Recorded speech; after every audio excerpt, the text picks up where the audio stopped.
Okay, so today actually I would like to talk about the stuff that John List didn't talk about.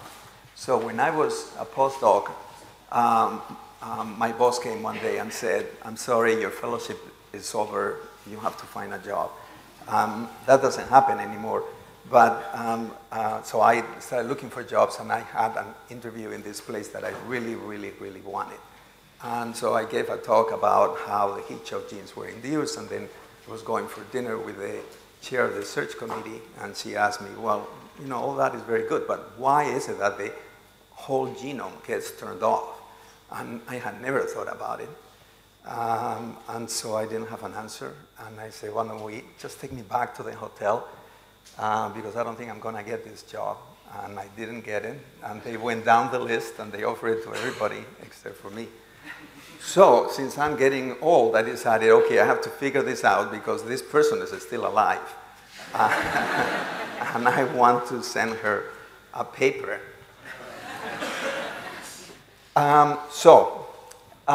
What I'm going to talk about is,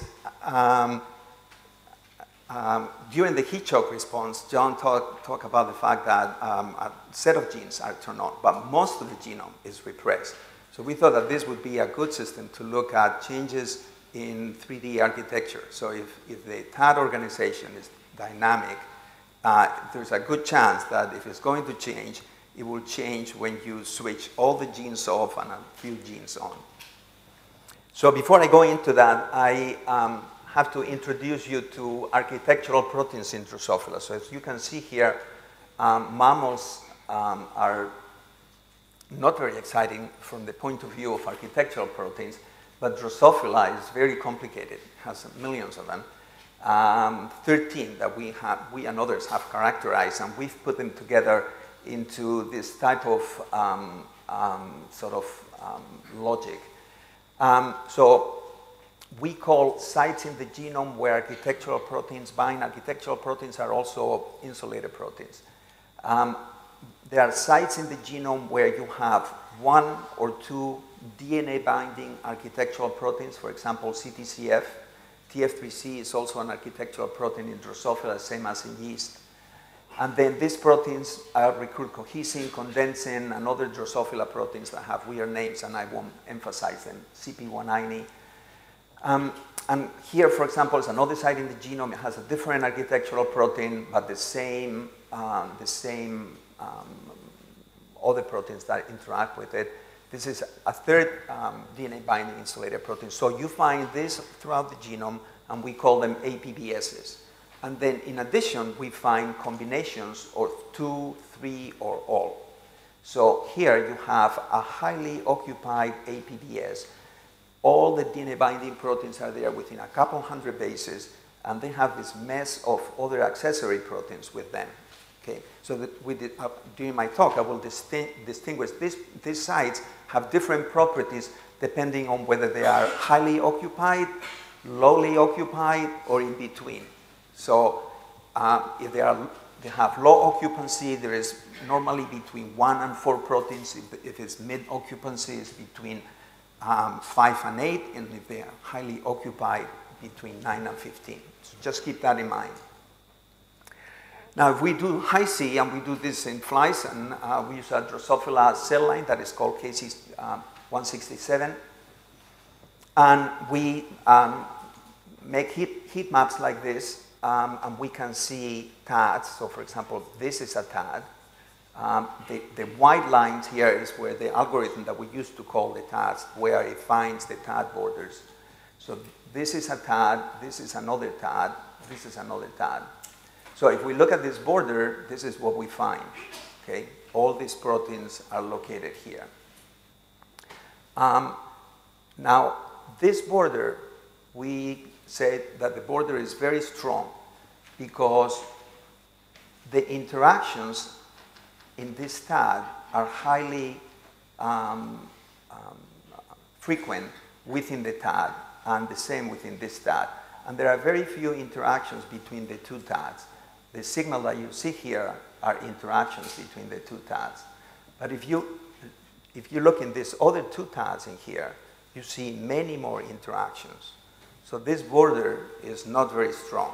So there is a distinction between borders in TADs. Not all the borders are the same. Some of them are strong and they don't allow inter-TAD interactions. Some of them are weak and they allow inter-TAD interactions, but they are still borders. But if you look here, for example, some people may argue that this should be a TAD and this should be another TAD in here.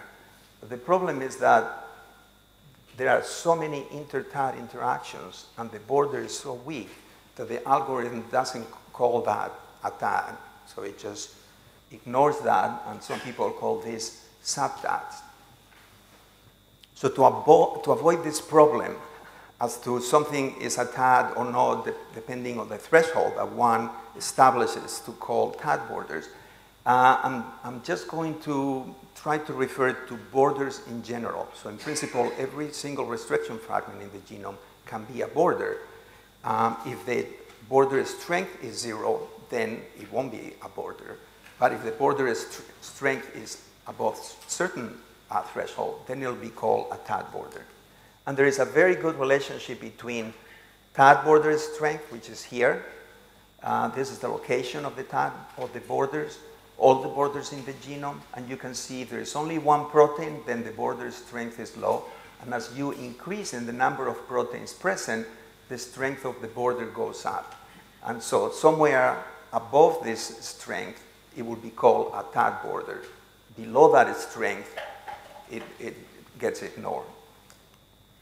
So in Drosophila, we find a very good correlation between these different things that I'm telling you. So this is just a cartoon with 3 TADs. You can see here that in principle, you know, if you want it visibly, you could have maybe said, okay, this is another TAD.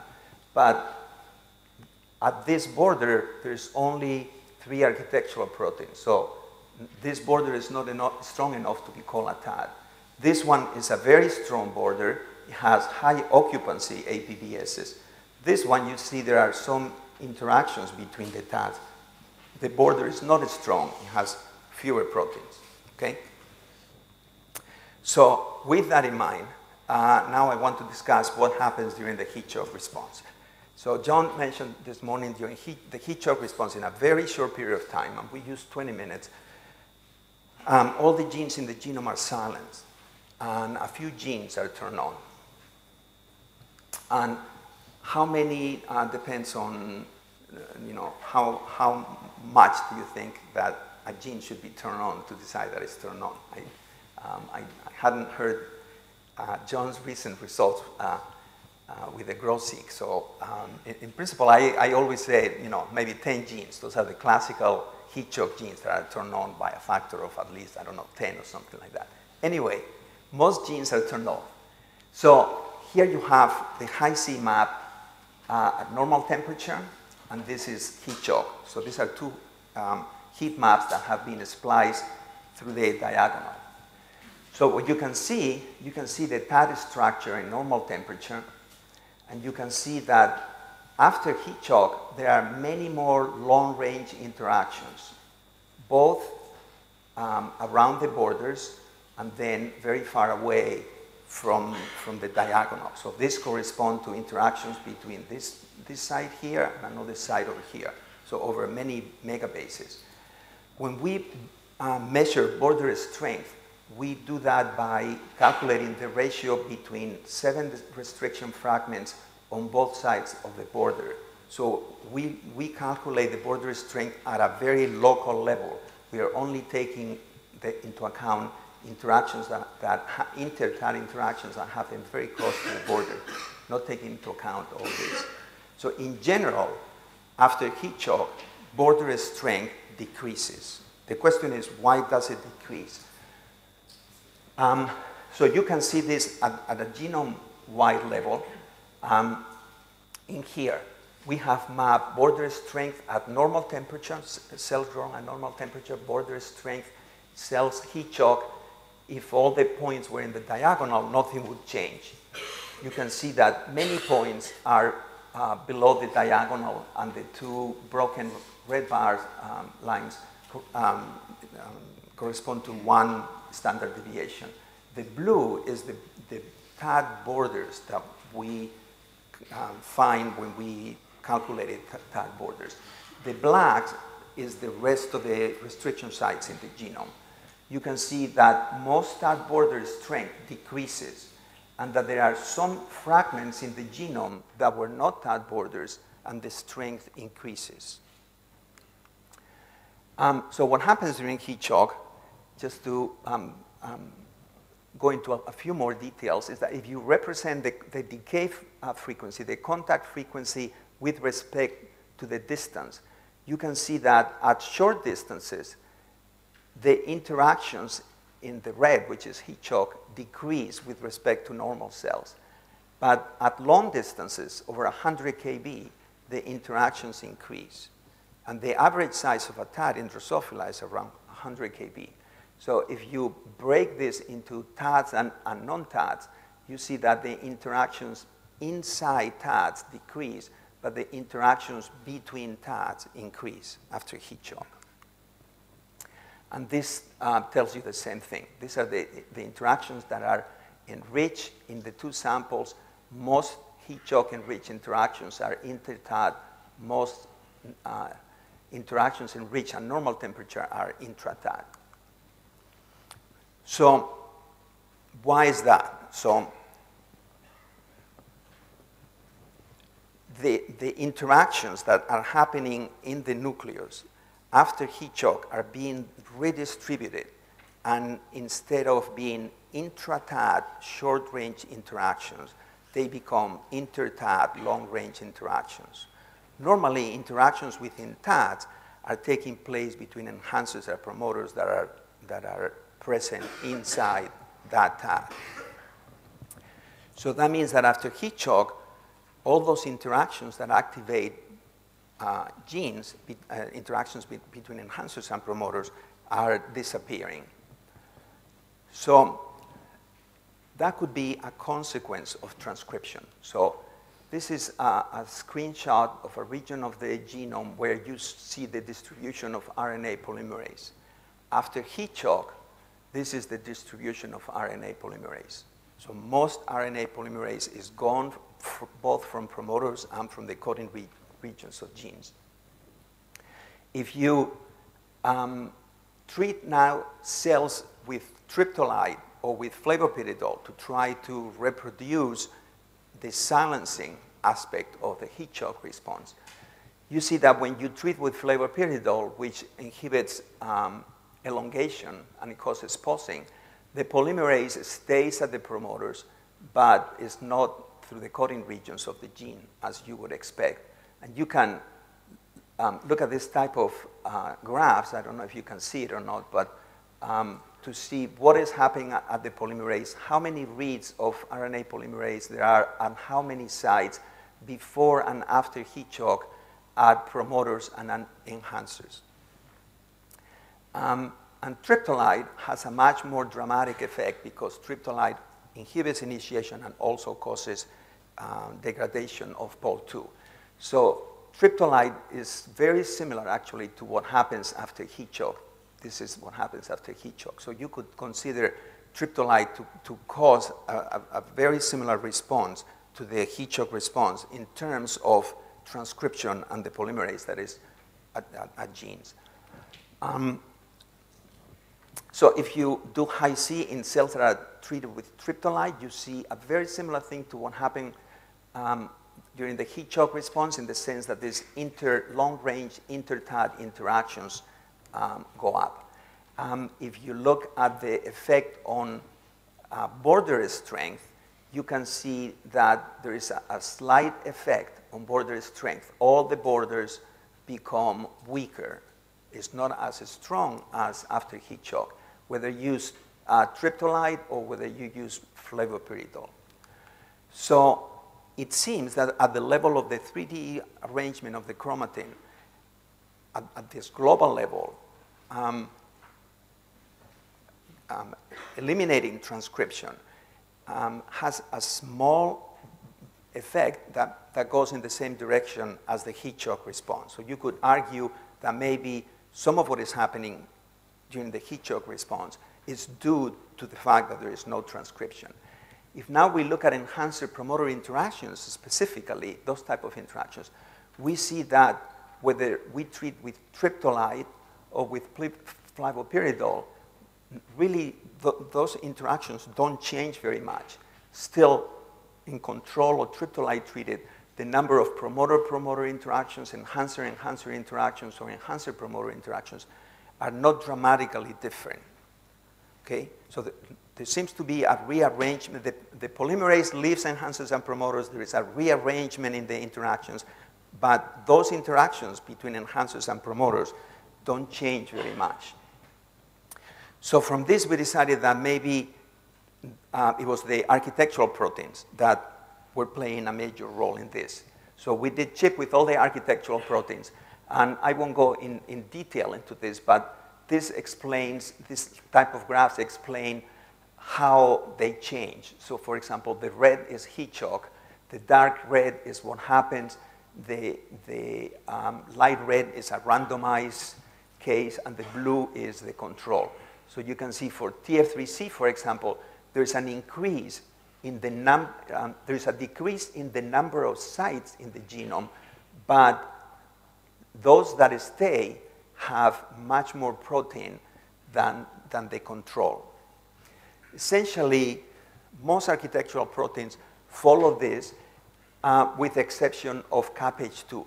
CapH2 is the only one that, after heat shock, decreases in the number of sites in the genome and in the amount of protein. And Rad21 does not change dramatically. So to try to understand what is happening, we've looked at two different things. One is the number of sites in the genome. You can see the number of sites in the genome increase for every architectural protein except for CapH2. Then we look at the APBSs to see how much protein, how many proteins are in each APBS. You see that APBSs with low occupancy, between 1 and 3 proteins, the number of APBSs with 1 to 3 proteins increases. The number of APBSs with 9 to 13 proteins also increases. So why is that? Because there is a redistribution of the architectural proteins after heat shock. So these are TAT borders.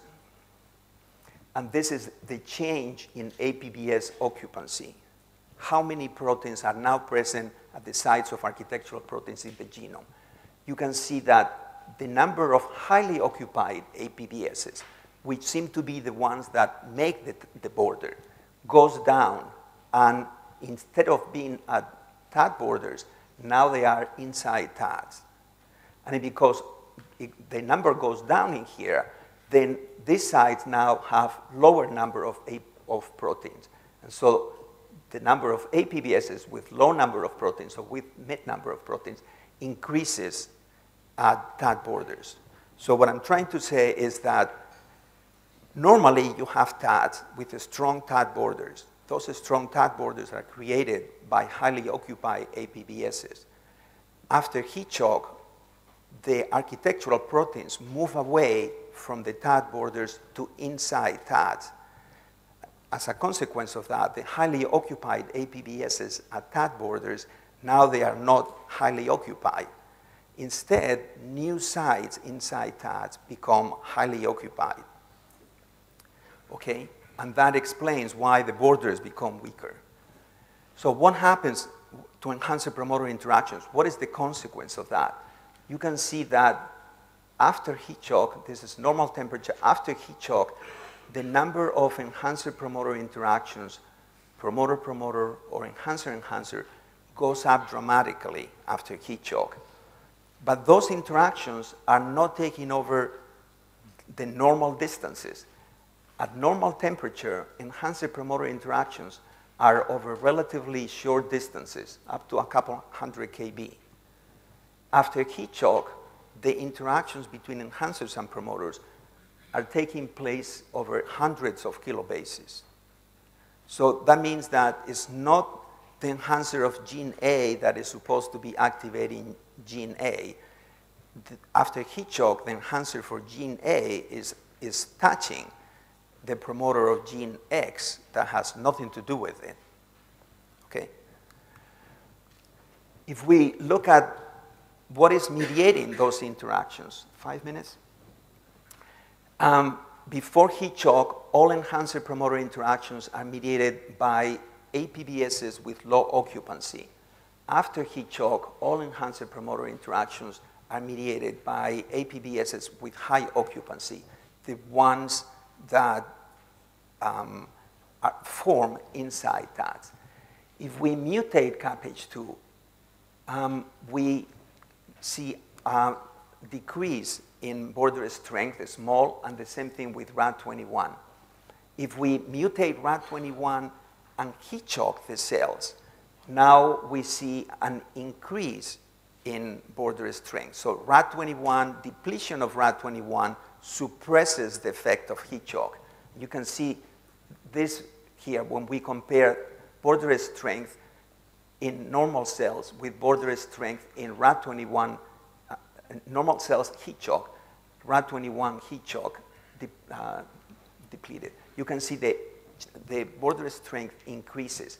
And the enhancer promoter interactions go down. So mutating Rad21 decrease the number of enhancer promoter interactions. And the same thing is true if you mutate CapH2.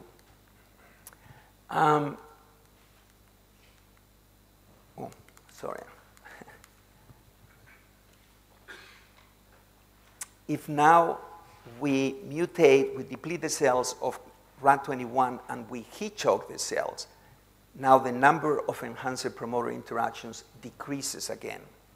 So what this suggests is that Rad21, which in normal cells mediates enhancer promoter interactions, is also responsible for mediating these long-range enhancer promoter interactions after heat shock. We've looked at what happens in enhancers and promoters with all these different histomodifications, and I will just point to polycom, and what happens with polycom is that increases dramatically at enhancers and promoters.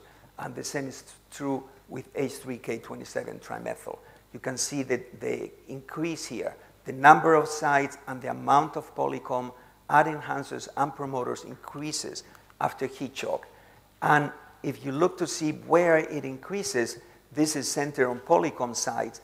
What is happening is that these APBSs with high occupancy that move from the TAD borders to inside TADs are moving to sites next to polycom inside TADs, which are the enhancers and promoters. Okay. If now we look at what happens to interactions that are between fragments containing polycom, you can see that after heat shock, those interactions increase dramatically and over long distances.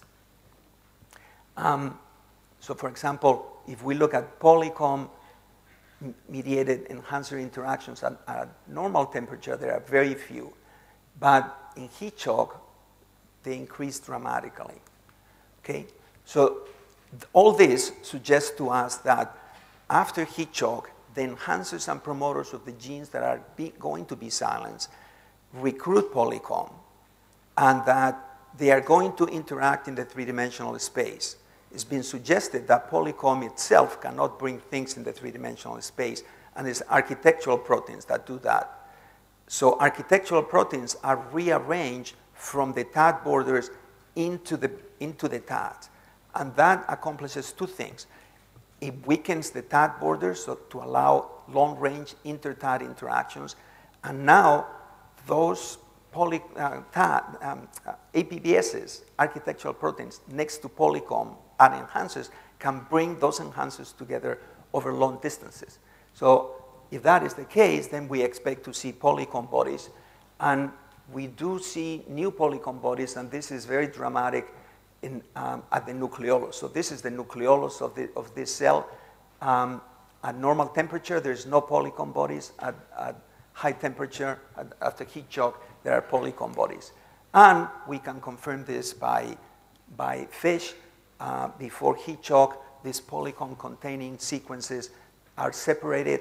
After heat shock, they are not. So FISH confirms the data that we see by high C.